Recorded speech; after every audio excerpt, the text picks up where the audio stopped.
Então, pessoal, a ideia aqui é a gente falar de como engajar e motivar equipes em home office, né? O tema da palestra do Conselho Regional de Farmácia aqui do Rio Grande do Sul é como engajar equipes na pandemia e pós-pandemia, e nós vamos falar especificamente de como engajar e motivar equipes em home office. E o que aconteceu nesse cenário da pandemia? Nós tivemos uma mistura dos espaços, né? Uma mistura dos espaços da casa das pessoas e uma mistura do trabalho. E como contextualizar isso? Na verdade, alguns trabalhos, né, algumas empresas, por exemplo, hospitais, farmácias, continuaram com as suas atividades acontecendo, mas alguns profissionais, inclusive dessas organizações, tiveram que trabalhar em casa. Então, nós vimos, assim, alguns administrativos indo trabalhar em casa, né, e como lidar com toda essa questão das pessoas estando no seu espaço de casa e tendo que trabalhar. E aí, no espaço de casa, o que aconteceu nesse cenário, né? Nós tivemos cachorro passando, né, atrás das reuniões online, nós tivemos criança passando nas reuniões, nós tivemos casais, né, tendo que trabalhar no mesmo espaço. Nós tivemos muitas situações em home office diferentes, né, que nós não estávamos acostumados com isso. E aí, isso passou a emergir para as empresas alguns problemas. Por exemplo, professores, né, nas universidades, as aulas sendo em home office. Então, por exemplo, como é que eu controlo o aluno, né? Se o aluno está atento ou não está atento na minha aula, como é que eu faço? Como é que as escolas tiveram que lidar com isso, né?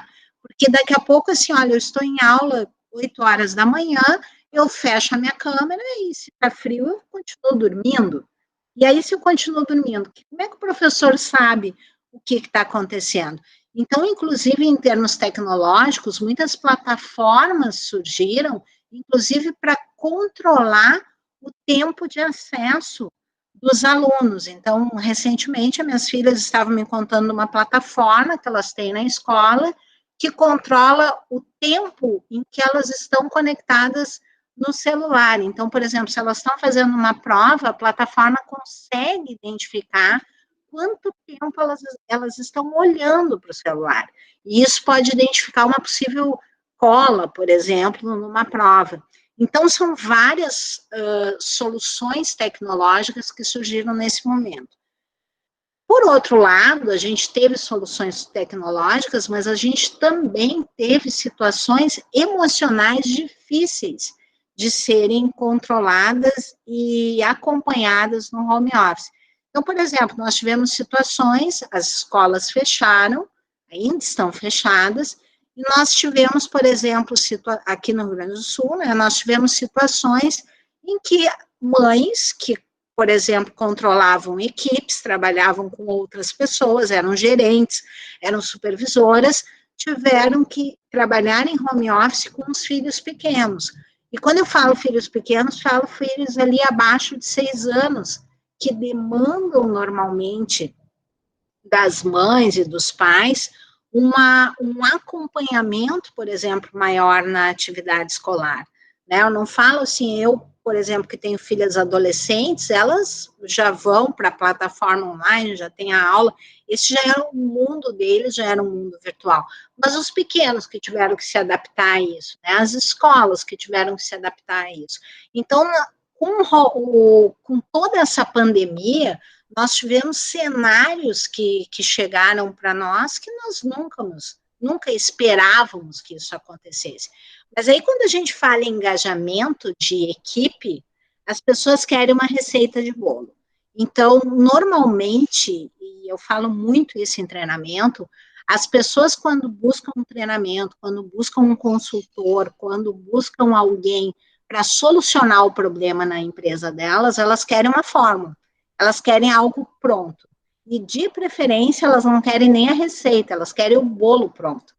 Então, olha, me diz o que eu tenho que fazer. E, às vezes, o engajamento, ele é um trabalho árduo, ele não é um trabalho fácil de ser feito. Ele não existe, por mais que eu gostaria de dizer, olha, existe uma fórmula, existe algumas etapas que precisam ser trabalhadas para que a gente tenha engajamento, mas não existe, assim, uma receita mágica de como engajar as pessoas. Diferentemente que a gente vê, né, muitos gurus da internet, né, entregando essa proposta da fórmula mágica. Mas realmente não existe uma fórmula mágica, existe sim empenho, disciplina e trabalho para fazer acontecer o engajamento dentro das organizações. Então, com a pandemia, né, o que a gente veio?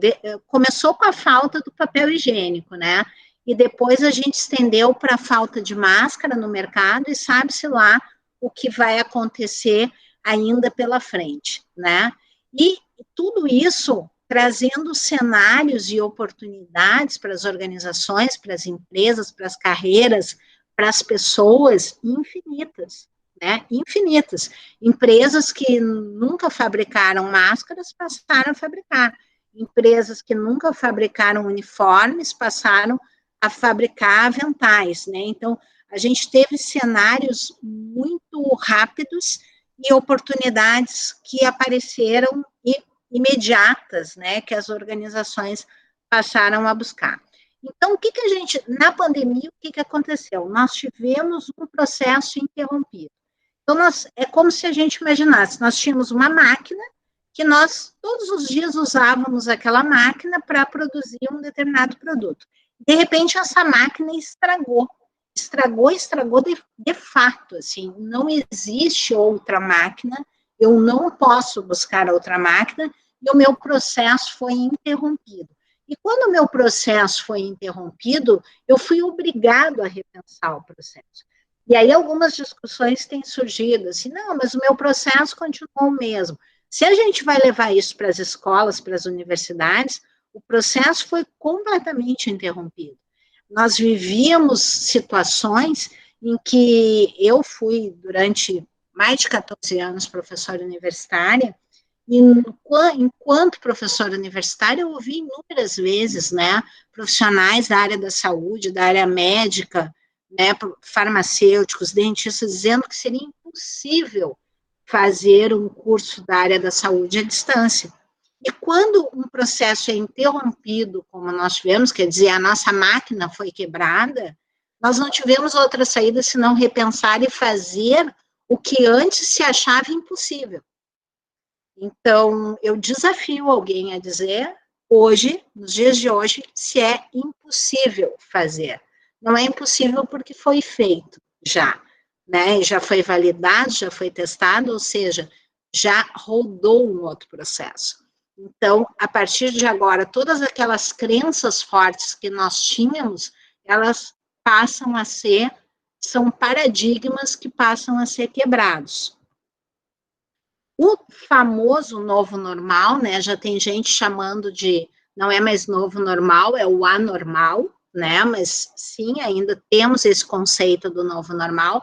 Ele trouxe a possibilidade da reinvenção, da inovação, da tecnologia, da adaptação, da habilidade cognitiva de alto nível e de habilidade social e emocional. E aqui eu quero chamar a atenção para 2 pontos importantes, que é essa habilidade cognitiva de alto nível e a habilidade social e emocional.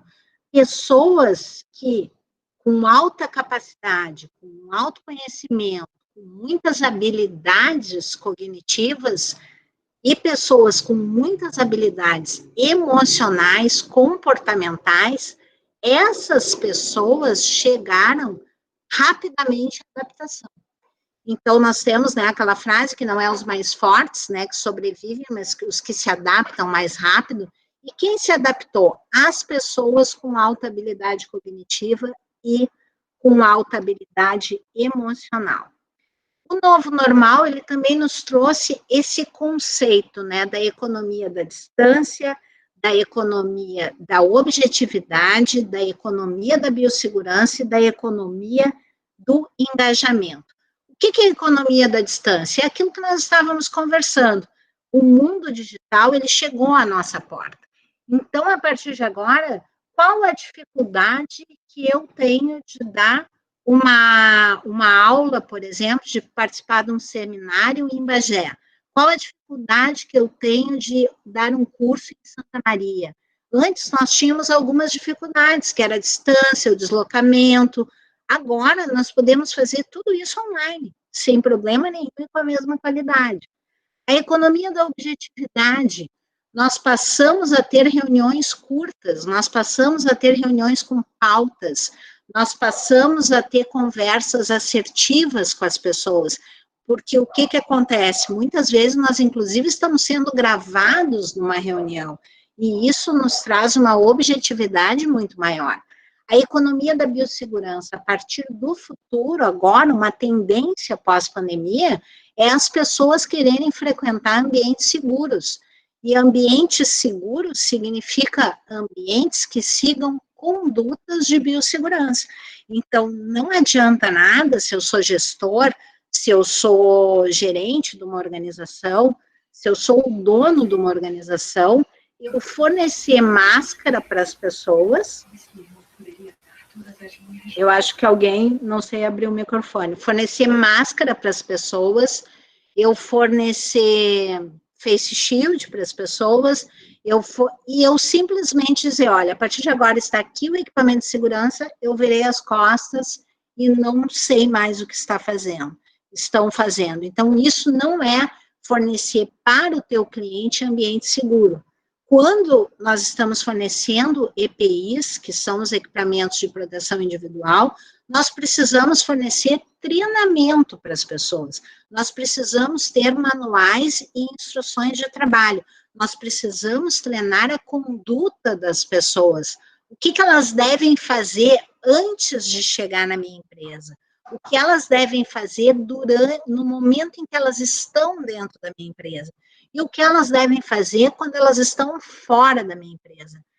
Eu, como gestor, eu, como dono da organização, eu, como empresário, eu tenho responsabilidade na conduta que é feita fora da empresa. Eu tenho responsabilidade na conduta que é feita. Então, eu tenho responsabilidade no treinamento que é dado na utilização das EPIs. E isso vai me trazer mais clientes, porque os meus clientes não vão querer frequentar ambientes que não sejam seguros em termos de transmissão da Covid. E ainda nós temos a economia do engajamento, quer dizer, cada vez mais nós vamos ter que nos preocupar com o engajamento das pessoas no trabalho. E o que é o engajamento? Né? O que é o engajamento? O engajamento é quando a gente se preocupa com o quanto que as pessoas estão comprometidas no meu negócio, quanto que as pessoas, é o famoso vestem a camiseta, quanto que as pessoas estão felizes trabalhando comigo. Então, tudo isso faz parte do engajamento. O engajamento provavelmente tem alguns pilares, um deles é o bem-estar social, o bem-estar entrando em saúde física e saúde mental dos meus funcionários, tem a questão da saúde financeira dos meus funcionários nesse momento, porque, por exemplo, trazer programas de controle de finanças pessoais para os meus funcionários. Por quê? Porque nesse momento o dinheiro passou a ter uma importância muito grande na vida das pessoas. Então, por que não eu ajudar o meu funcionário a controlar suas finanças, e isso vai trazer engajamento. O engajamento, ele requer a autonomia das equipes. As equipes precisam saber exatamente, eu fiz uma tarefa agora, eu preciso saber qual é a próxima tarefa que eu vou fazer. E para ter engajamento, as equipes também precisam ter muito claro, de uma maneira muito clara e transparente, quais são as condutas que devem ser seguidas dentro da empresa. O que eu não posso fazer dentro da empresa e o que eu posso fazer.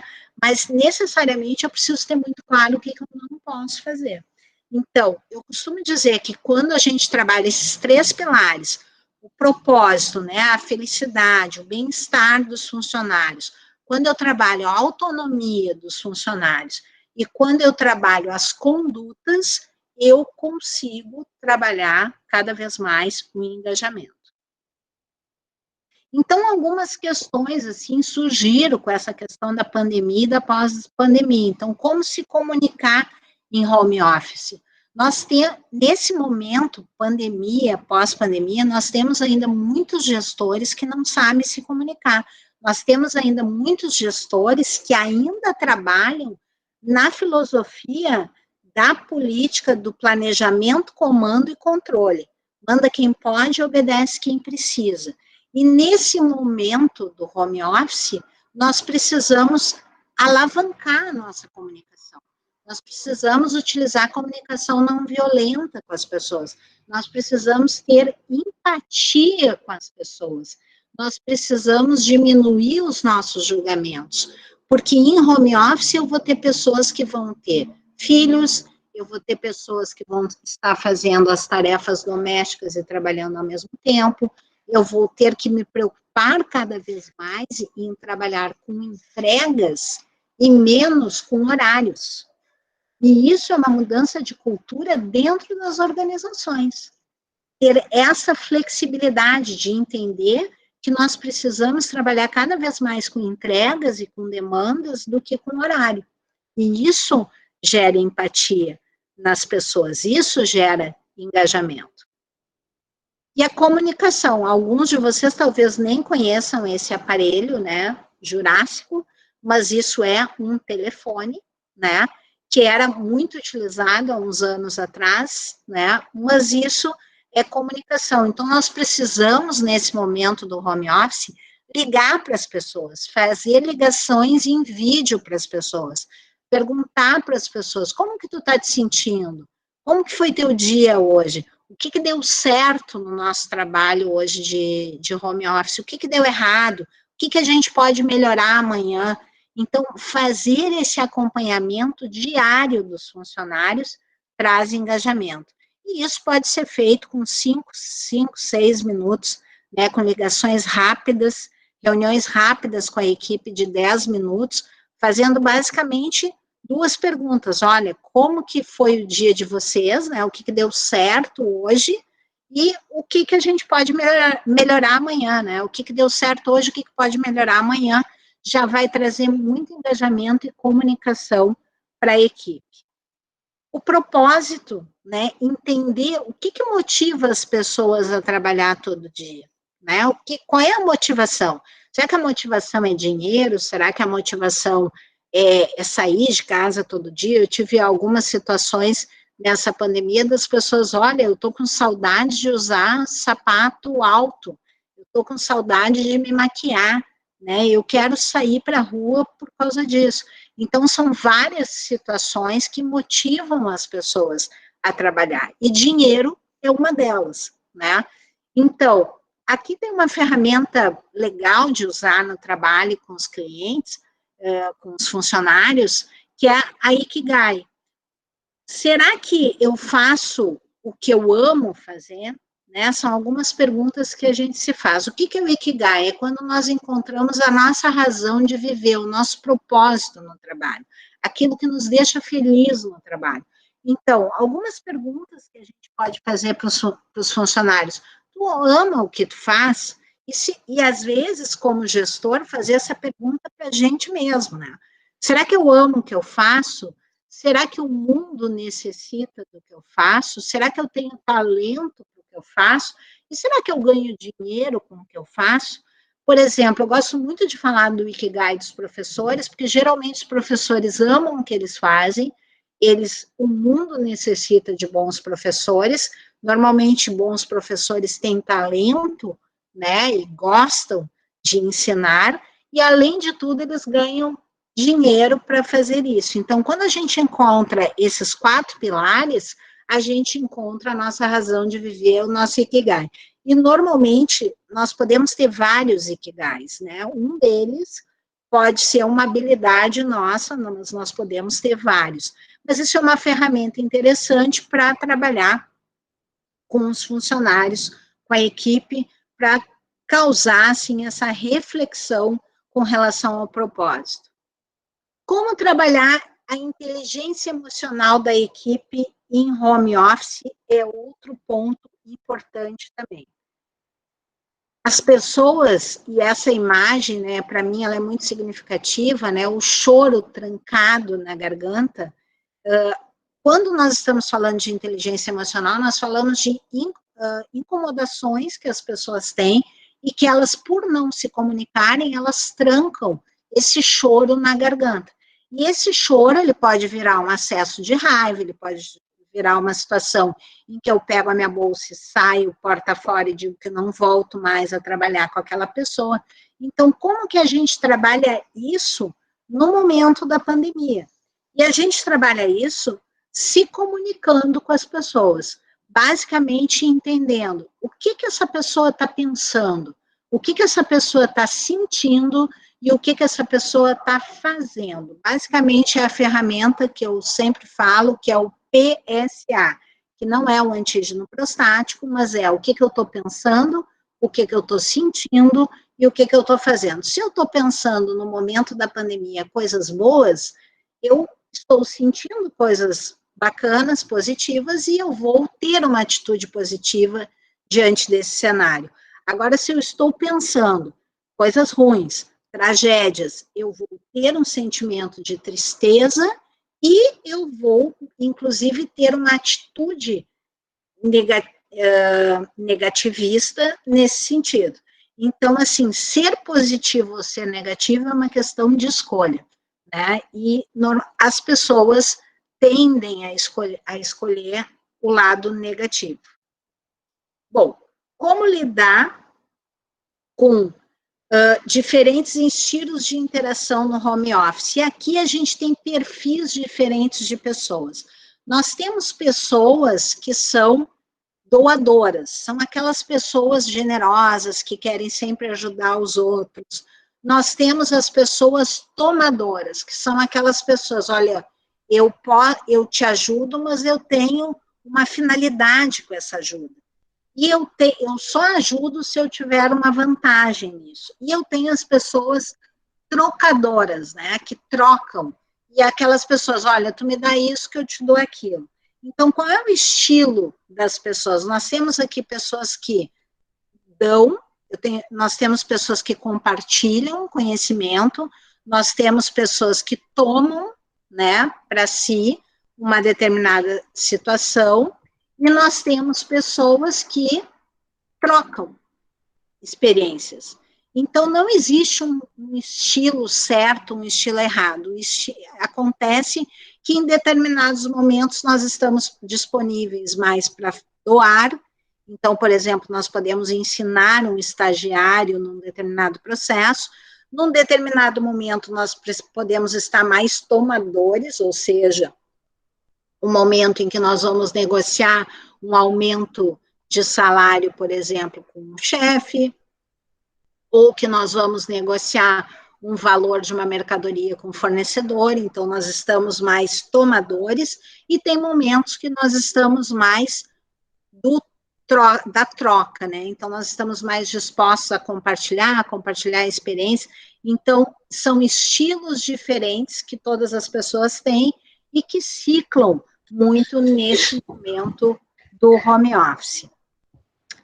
E aí vem uma coisa importante, que é a questão do como controlar a equipe no home office, né? Nós vivemos de um momento antes da pandemia, e era muito comum nas empresas, eu diria que um pouco diferente no modelo de gestão em startup, mas na grande maioria das empresas, nós temos um modelo de planejamento, comando e controle. Nós planejamos alguma coisa, damos o comando, né, que queremos que aquilo seja feito, e nós controlamos se aquilo foi feito ou não. No home office, nós perdemos esse modelo. O nosso planejamento feito no ano passado mudou completamente. O nosso comando, às vezes, funcionava, às vezes não, e o nosso controle também se perdeu. Então, nós tivemos que identificar novos modelos, e por isso, os modelos que nos trazem planejamento, eficiência e tempo passaram a ser críticos no home office na pandemia, né? Como planejar em home office, como ter eficiência no home office e como fazer gestão do tempo e administrar o tempo, o meu tempo e o tempo da equipe no home office. Um ponto importante que nós já falamos aqui para o engajamento é a autonomia. E a autonomia está linkada diretamente ao planejamento, à eficiência e à gestão do tempo. E aí nós temos muitas técnicas, né, para trabalhar com gestão com agilidade. Uma técnica importante é deixar claro para a equipe qual é o objetivo hoje, qual é o objetivo da semana, quais são os nossos objetivos do mês. Trabalhar com objetivos claros e objetivos curtos. E aí nós trabalhamos muito nessa questão do home office com a gestão com agilidade, ou seja, a gestão de processos e de projetos utilizando métodos ágeis de gestão. E métodos ágeis são métodos como Scrum, como Squad, como OKR, mas que basicamente trabalham com objetivos curtos e claros para toda a equipe. Então, a equipe precisa saber, com transparência, com objetividade, o que ela deve entregar até o meio-dia, o que ela deve entregar até às 6 horas da tarde, o que ela deve entregar essa semana. São objetivos claros, curtos e transparentes. Reuniões rápidas de acompanhamento, todos os dias, 10 minutos de reunião com a equipe, chamando todo mundo numa reunião online e perguntando qual é o nosso objetivo hoje de entrega. O que nós fizemos ontem que deu certo? O que nós precisamos melhorar no dia de hoje para cumprir as nossas entregas? São reuniões rápidas, reuniões que antigamente nós chamávamos de reunião de chão de fábrica, né? Aquelas reuniões rápidas de 10 minutos e com 3 perguntas rápidas e com pautas muito curtas, né? E ainda fazer uma avaliação semanal nesse mesmo estilo, e aí uma reunião um pouquinho mais demorada, até 30 minutos. Reunião, pessoal, não é terapia de grupo. Reunião, ela tem que ter uma pauta determinada e ela tem que ser rápida, para que ela não vire terapia de grupo. Bom, a avaliação diária com essas 3 perguntas, né, quem quiser fotografar para já, amanhã, já aplicar isso com a sua equipe, né, o que deu certo, o que deu errado e o que vamos fazer daqui para frente. 3 perguntas que devem ser feitas nas reuniões rápidas todos os dias. E aí, finalmente, nós já falamos do propósito, falamos da autonomia, agora vamos falar das condutas, né? Como ajustar condutas? Como é que eu ajusto aquela situação em que passou alguém atrás da câmera, que tinha um barulho danado durante a reunião, que o cachorro latiu, que, bom, infinitas coisas que podem acontecer no home office. Então, como eu ajusto isso? Basicamente, implementando programas de compliance dentro das empresas. Normalmente as pessoas dizem, olha, compliance é para o mundo corporativo, são para as grandes empresas. Não, eu posso ter uma empresa pequena e eu posso implementar um programa de compliance que basicamente é o quê? Eu identificar quais são as situações de risco que acontecem no home office. O microfone não está funcionando, é a pessoa passar, né, o marido, a esposa da pessoa atrás, é a pessoa não se concentrar durante a reunião do home office. Então, quais são os riscos inerentes a essa situação? Quais são as minhas instruções de trabalho, a minha conduta, os meus manuais, né, para que isso não ocorra?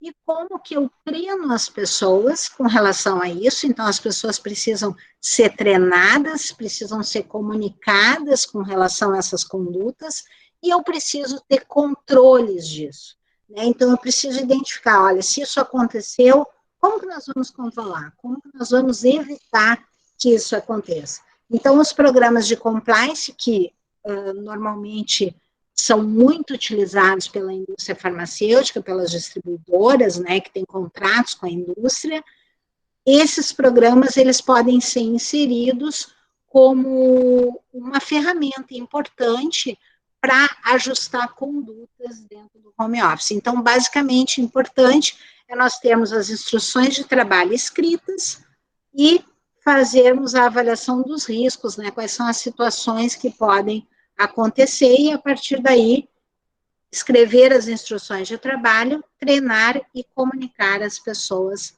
a respeito dessas situações, e ainda teria um outro ponto, que seria a auditoria desses processos. Bom, o treinamento de equipe, né, nós já falamos, e aí vem um outro ponto importante, que é a exaustão do home office, né? Então, como prevenir a exaustão do home office nesse momento, trazendo, então, também linkado ao propósito, ao engajamento, programas de bem-estar e saúde. Então, cuidar, né, dos seus funcionários da saúde física, da saúde mental, da saúde financeira e da saúde profissional. Entender na saúde profissional se ele está fazendo aquilo que ele gosta, né, e que ele se sente no ikigai, né, dele fazendo. A saúde física, quanto que está, né, a glicose do funcionário, como que está a alimentação do funcionário nesse momento do home office, como que estão os exercícios físicos, né, do funcionário, implementar isso dentro da empresa. E a saúde mental, como que está o acompanhamento da saúde mental dessa pessoa no momento do home office? E a saúde financeira, que nesse momento tão impactante na vida de tantas pessoas. Nós temos muitas pessoas em home office que talvez estejam trabalhando e que os seus cônjuges, por exemplo, estejam desempregados. Então, como lidar com essa questão da saúde financeira do meu funcionário? O que eu posso trazer para apoiar o meu funcionário nessa situação? Né? Talvez um programa de controle de finanças, né, pessoais, possa ajudar, talvez multiplicar isso dentro da empresa, trazer alguém do financeiro que possa ensinar outras pessoas a como lidar com dinheiro. Então, existem infinitas possibilidades. Mas qual é a receita mesmo, né? Lembra que lá no início nós falamos que tinha que ter uma receita, uma fórmula, que é isso que a gente procura sempre, né? A receita, a fórmula, na minha opinião, é ajustar o propósito. As pessoas têm que estar alinhadas, né, no trabalho, aquilo que elas gostam de fazer, aquilo que elas amam fazer, que elas se sentem valorizadas, entendem que o mundo precisa do trabalho delas e também que, por acaso, elas ganham dinheiro fazendo isso que elas fazem. Elas precisam ter autonomia, ou seja, elas precisam ter reuniões rápidas, elas precisam saber com clareza quais são os objetivos, quais são as entregas que têm que ser feitas, e elas precisam ter bem claro quais são as condutas, quais são as instruções de trabalho, e precisam ser treinadas para isso, aliando esses 3 pontos, né, propósito, autonomia, conduta e treinamento, nós conseguimos trazer engajamento pós-pandemia dos nossos funcionários e durante a pandemia. E eu quero finalizar com uma frase do Elon Musk, né, que fracasso é uma possibilidade. Se as coisas não estão fracassando, você não está inovando o suficiente. Então, acho que esse é um momento em que nós devemos entender que nós podemos errar, podemos acertar, podemos errar, acertar várias vezes. Então, esse é um momento de nós testarmos novas possibilidades, nós testarmos novos processos e implementarmos esses processos nas nossas empresas, nas nossas organizações.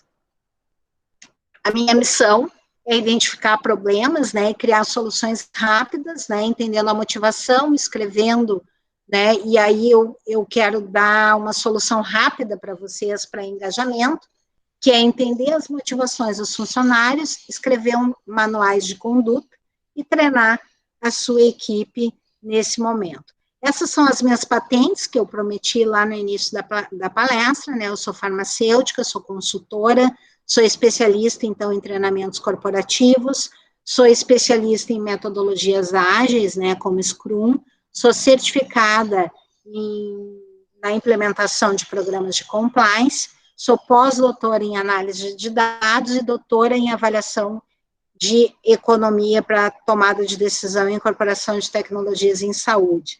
Tenho mestrado pela Universidade Federal, também do Rio Grande do Sul, E também sou Master Coach, né, o que me ajuda muito a me comunicar e a conversar melhor com as pessoas.